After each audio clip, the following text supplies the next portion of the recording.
Hey, what's going on? Welcome to week 12 of Not Move Podcast, Pittsburgh Steelers recap and pregame segment. I'm Coach Common with my right hand man, Dogface Gremlin, and we going to get right into it. Grem, we got to deal with my worst fear. Mason Rudolph has been named the starter. Yeah, Aaron Rodgers out today, as named earlier this morning. Mason Rudolph is definitely going to be starting the game. I'm not I'm not feeling as bad as you are, Coach. I know that this is your biggest fear for Rudolph to get in there and do what we have seen him do in the past. But I'll say this: this bodes well for us. And you and I talked about this. Last four Mason Rudolph starts, 4-0. Four touchdowns for Mr. Mason Rudolph. So the team does play a little bit behind him. So hopefully we can hopefully we can get some of All, that all, magic all, today. yeah, all we can do is sit back, get our popcorn, and watch the show. Yeah, I mean, if this week's game, you and I didn't know what to expect last week, just given how the Steelers' defense has been so up and down. But the offense is really what you and I were worrying about. Well, our offense decided that they wanted to own the time of possession for the game, and that they actually, when Mason Rudolph came in those last two drives, got a field goal and a touchdown. Look, I'm not going to lie. He played very serviceable last week. He played very serviceable. And the one thing I did notice is he looked very relaxed and confident, like poised, like he's been there before. So I don't know. He's gonna have to show me. Two quarters ain't enough. it's No, it's not enough to no, convince me. not at all. Two Not quarters is enough. definitely not enough. It's not enough. Sorry, baby. Not enough.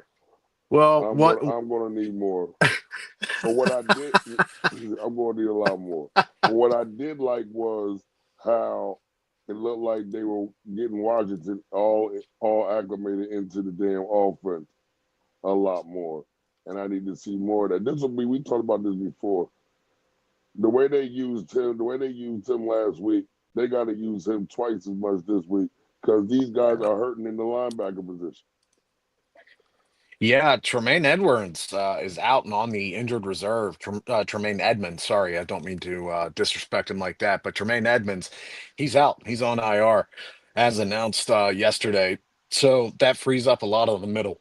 It's going to be it's going to bode well for Mason Rudolph, who likes to throw down the middle quite a bit. And plus, if Mason Rudolph wants to throw, well, this might be a good week for it. The Bears defense ranks 27th in total defense, and their passing defense ranks all the way down at 23. So, that's something to focus on as the Bears are in the lower quadrant here of the NFL. The only thing is their rush defense is serviceable, but you know, uh, I don't know, Coach. I think this is a good opportunity if Mason Rudolph, he's the type of guy who can stand in the pocket. He can sling it around. I mean, this could be a good opportunity for him to show what he's got. I mean, I hope so. I definitely hope so because he's had enough chances. He's had more than enough chances. He even had a chance this year. Or not, actually, no, he didn't. Rodgers was going to start regardless.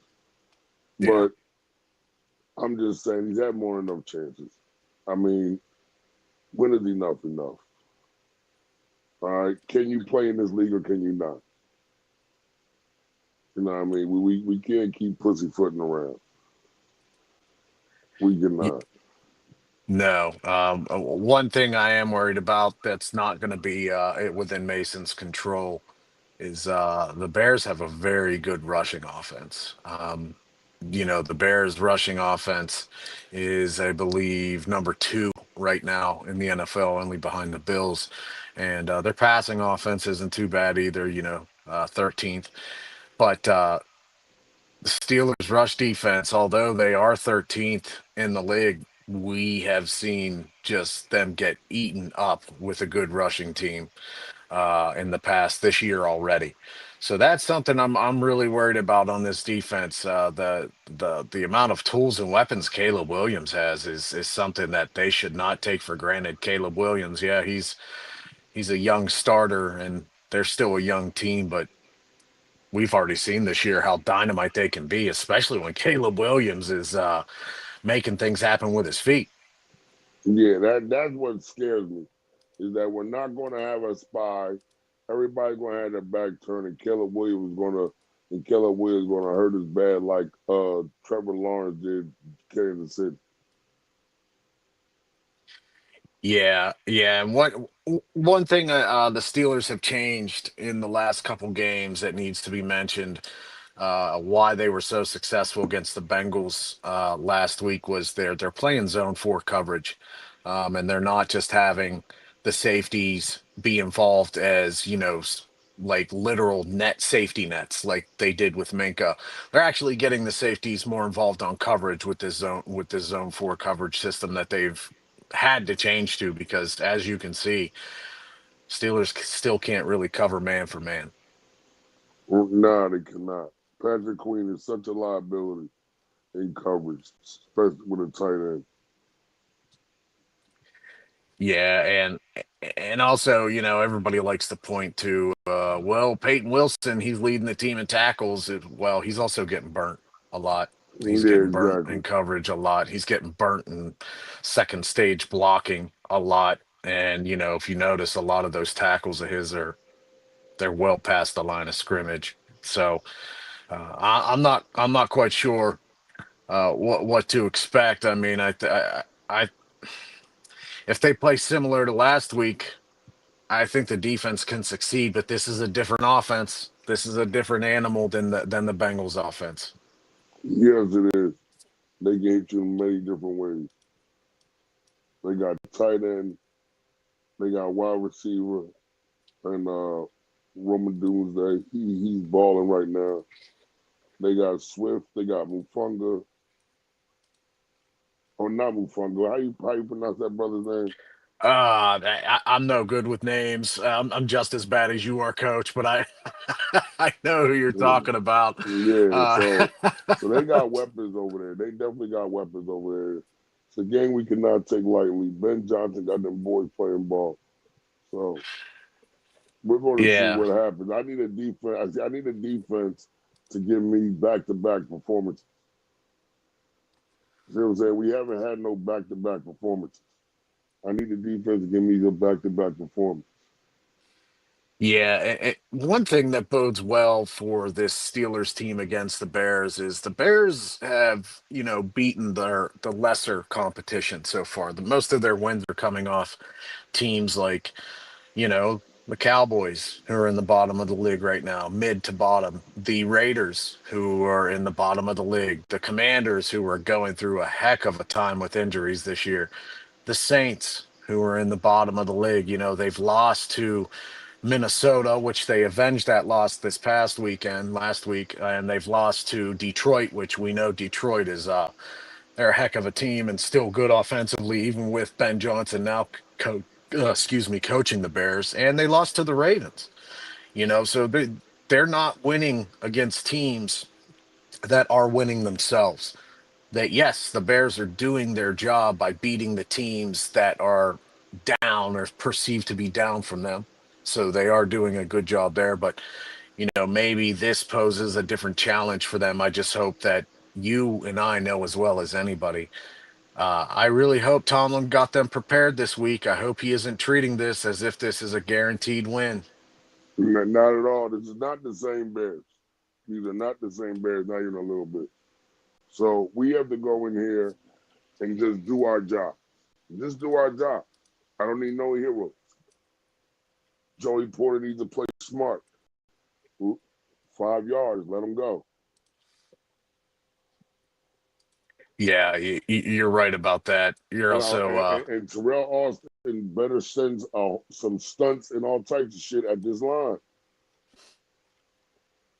yeah, he should. I mean, if you look at last week, for all the defense did, they still weren't that good. They only had, I believe, what, one sack. And I think they had one interception, which that's better than no interceptions. But for all this, for the Steelers being up in the tops and sack, the one sack comes from Nick Herbig, who you and I were very happy to see when Highsmith was out because Herbig just seems to play better. Um, He absolutely does. yeah, he seems to play better, and that's not it either. Nick Herbig also tackle for a loss. He was forcing the issue. They need to give James Pierre some more time, it seems like, this game. He's been proving that even at 28, 29 years old, you can still keep improving and get better and make sure that you're the type of person who can play on this team. Absolutely, absolutely. I just need. We need a good coaching game. I need to see back to back coaching games also because Yeah, we haven't seen a lot of that at all, especially back no, to back. no. They last week was a prime example of them making adjustments based off the last game and them succeeding, right? So that was decent coaching. They saw what the Bengals did to them in that first game, losing 33-31. They made the necessary defensive adjustments. And, I want to get this off my chest about the Jalen Ramsey situation. Um, yes, no one should ever take being spit in the face with any sort of ease at all. It's very disrespectful. It's disgusting that in the middle of a game something like that has to happen, especially when it's in the prime of competition, right? The only thing that I got mad at Jalen Ramsey about is he throws a punch when we're in a one possession game and the game is still on the line. I don't Uh, care who is spitting on me. The game is still on the line. The game was only one score away that the Bengals could have taken that. Um, I understand his frustration, and I don't the lack of disrespect from Jamar Chase, especially with the fine and suspension. That is warranted. People say it's a little overdone. Don't spit on somebody. It's disgusting. It's a form of assault. Don't do it. It's disrespectful as ever can be. But Jalen Ramsey has to be a little bit more cognizant of the moment he's in at that time and aware of where the team is in the game. the eye is said from the door. I said they try to draw us offside. We didn't jump offside. Walk away. Go get another. Shouldn't have been there. I'm not condoning what Chase did, No, but Ramsey shouldn't have been there. no. No, you said that while we were watching the game too. You were saying, why is he over there? Why isn't he back in the defensive huddle? We were together watching the game online last week. Everybody make sure to check us out on the Not Move TikTok, X, playback. We're going to be, our boy JB, the man in the booth. He's going to be getting all four. We're going to have four screens up a game. So just come on over, check us out, enjoy, have fun because I'm sure Coach and I are probably going to be over there having a riot. We're going to have a good time ourselves. Absolutely. But that's the only thing I had with Jalen Ramsey that really that was the only downside of what I saw is because I can't say that I would have done any different if somebody spit in my face in a game. I'm Oh not a nah. professional Hey, athlete. I would have swung as well nah. Hey, yo, listen. Hey, yo, as listen. pathetic as I am. Hey, yo, listen. I said this more than once. If that was me, I would have been. I would have been the first NFL player to be handcuffed and physically removed from the football field. They'd have had to call the police because even when they took me in the vet, I'd have acted like I was cool. Then I'd have ran back out there. They'd have been in the middle of the play. I'd have ran back out that bitch. Yeah, I we've already it's weird. This year seems so weird. We've already had to talk about now this is what the third major spitting incident this year that from a star player, Jalen Carter, Yeah. everybody knew about in the very first game of the season, but uh just I don't know what's going through these players' heads. I mean, I may be 40 years old, but when I played high school football and played throughout my career, nobody spat on anybody. There was never even a thought about it. It was always, yeah, there's some pushing, there's some shoving, there's some shit talking. But ultimately you're playing the game. You want to brag by winning afterwards. And Exactly. just Oh, no, it's a weird time in the NFL. Weird time. Um, so It's the been a Bears weird did. season. It has. This is one of the weirder seasons that I can recall in my memory of watching football. You know, so the Bears did beat the Vikings last week. They beat them close though. 19-17. Sound like a Steeler game, right? Uh, Absolutely. so the one thing though, we Just know like it. yeah, right. Or the Steeler game where the Vikings played them earlier this year. Almost sounds like that game. Exactly. Um, that Brian Flores defense held the offense of the Bears total yards to 320, which is pretty darn good given the circumstances. I mean, they only threw for I think 180 and rushed for 140 total. So, maybe what the Steelers need to do is take that formula and apply it here, except, incorporate the offense a little more. Absolutely. Absolutely.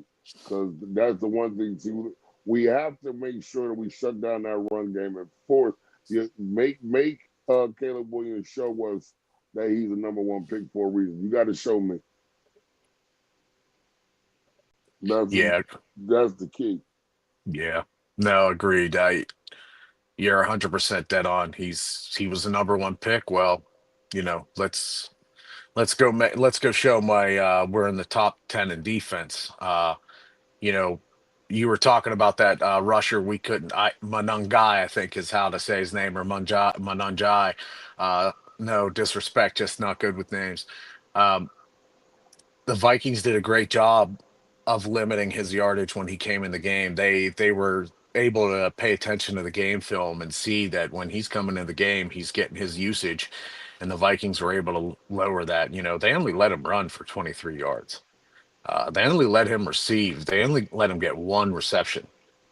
So, if we can keep, say, DeAndre Swift to another 80, 90-yard game and he's the main target, yeah, Monongai scored, but you can't sit there and tell me that the Vikings didn't do a good job against it.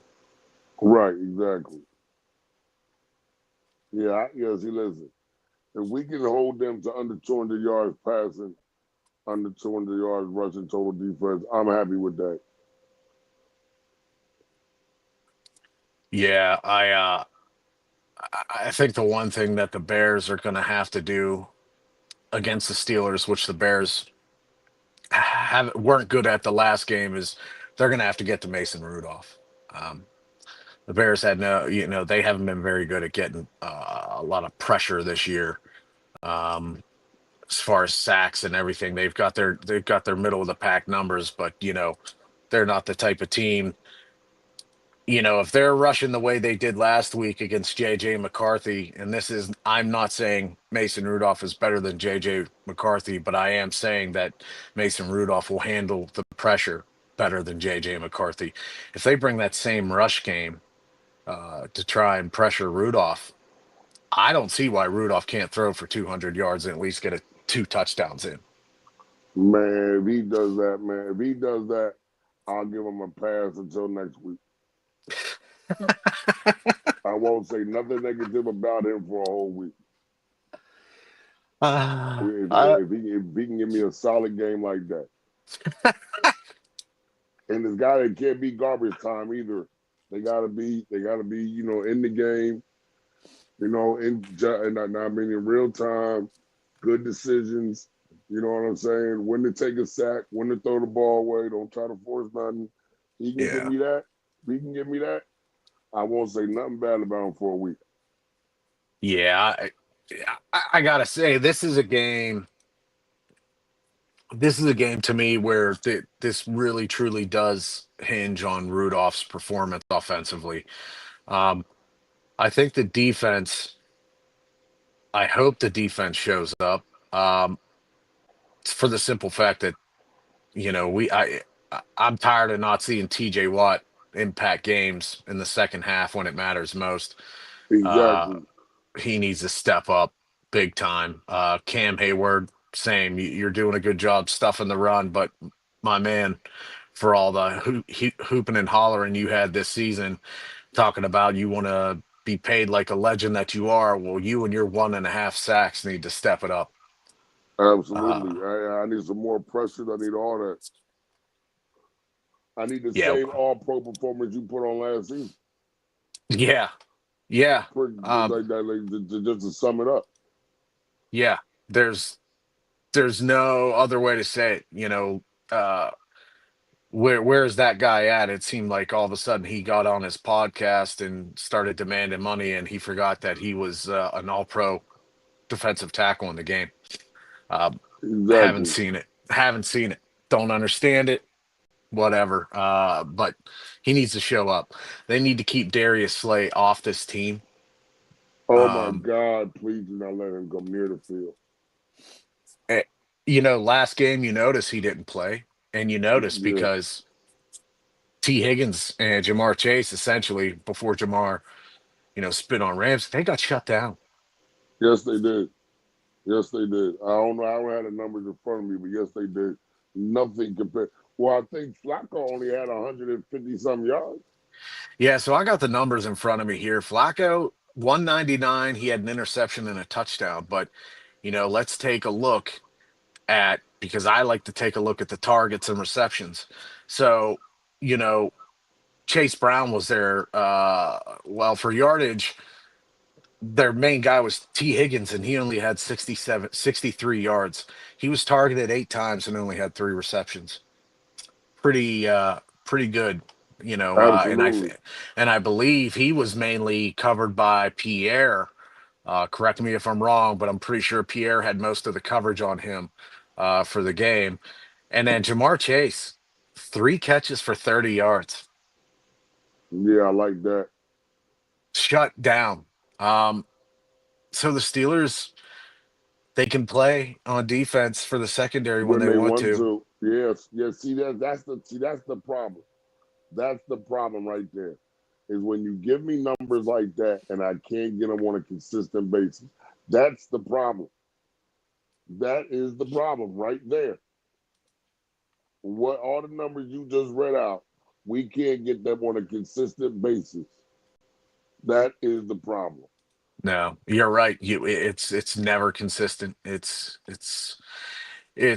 weird to look at. You look at their yardage situations, and you can see why they lost. They give up 267 passing yards to the Seahawks. You can't do that with their receivers.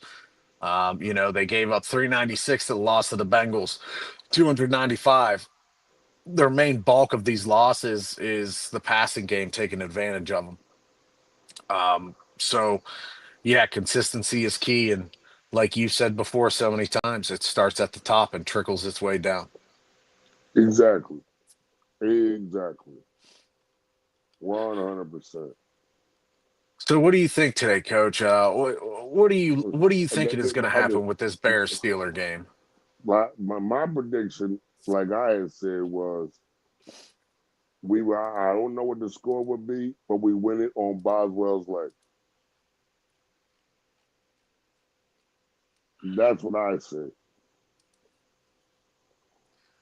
Ah, man, um, it's hard for me to say Chicago is going to win given the competition they've beat this year.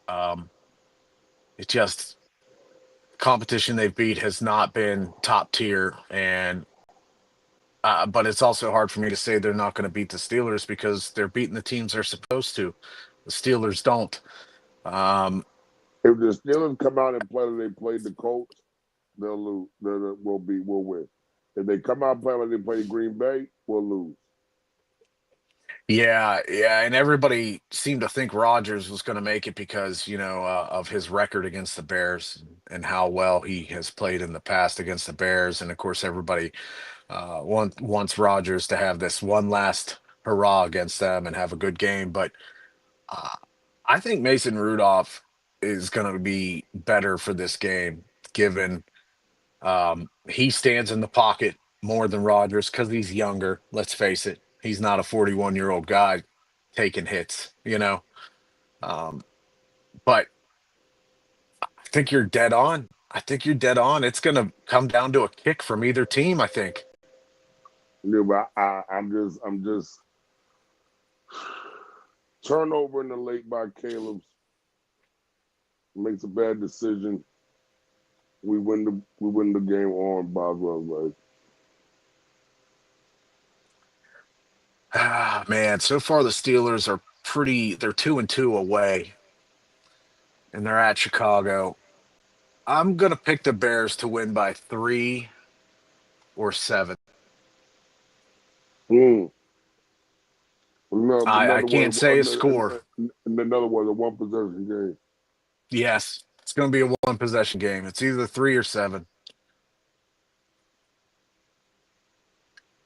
And being that they're 2-2 at home this or away from Pittsburgh this year, I I don't know. Something's telling me this game is gonna be a Bears game. And then also, I'm gonna say Bears because every time I picked against the Steelers this year, the Steelers win. So I'm gonna pick the Bears. And yeah, that was our mojo going. That Even though I was our truly do think mojo. the Bears are gonna give them some business, but I do. I'm No, I picking the got Bears. yeah. I so do I because I've got it because I you want to know why?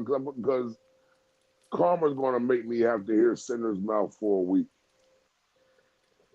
Mm, isn't that the truth?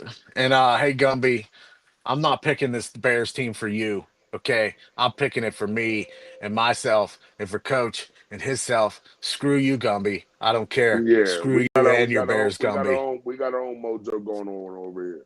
Stay over there with your Bears mojo. But I don't know, Coach. Any other predictions for today? What are you thinking? Is there anything that we can rely on player wise? I think Gainwell's probably going to have at least 40 receiving yards out of the backyard today, and with a touchdown. Well, with the linebackers being hurt like they are, I think our running game will be good all the way around. I think Warren has a touchdown today. So I'm predicting maybe a receiving touchdown for Gainwell. You got a rushing for Warren. Um, I think on defense here, I think Caleb Williams is going to throw for 240 and at least have a touchdown. I think this is just a different animal than what they faced last week. Yeah, it's lesser quality receivers, but I think overall, with their running back situation and tight end, I think the Bears can do some damage on the Steelers secondary. Absolutely, they definitely can. But like I said, if we can play like we played against the Colts and play like we played last week in the secondary, then that won't happen. I need back-to-back performances. Yeah, the consistency starts now, doesn't it? This is it. Absolutely, This is it. This is the time of the season where we've only got a few games left and playoffs are looming. And so is Baltimore right behind the Steelers' tail there. So if there's ever a game, now's the time. absolutely. All right. Well, I know we got a Mm. jersey raffle. Guys, you guys got to get in on the jersey raffle. It's $10 It's for $10. You ticket. get a jersey. What is it? Almost a $200 jersey. Yeah, we already had one of our listeners and followers win their jersey. They ordered it and received it just as they should. It's an official jersey from the NFL shop. It's $10 per ticket. You put you on the wheel. You can buy as many tickets as you want. And I mean, for a jersey that's going to end up being $200, what's throwing away, 50, even $60 if you win your jersey? So, get in on it. It's a great deal. Plus, it's also fun to link up with all y'all. Come watch us on playback. Come watch us on YouTube. Like and subscribe. Go to our store. Use the code not moved. You're going to get percentages off of merch. You're going to get help with some of the other stores that you may go visit. We're not moved, baby. We're just here not moving and giving you all the goods that you need.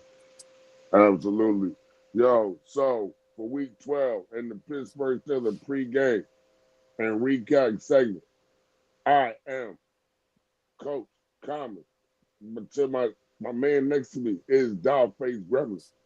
And this is the Not Move podcast. I'm 6'4", baby, 280. I don't move so easy. Not Move podcast. Lock in or log out. Strap up and wrap up and man, listen, I'm not feeling it today. We're not moved, baby. We're not feeling it. We're Not not moved. moved. We're Here not we feeling go. it. Later.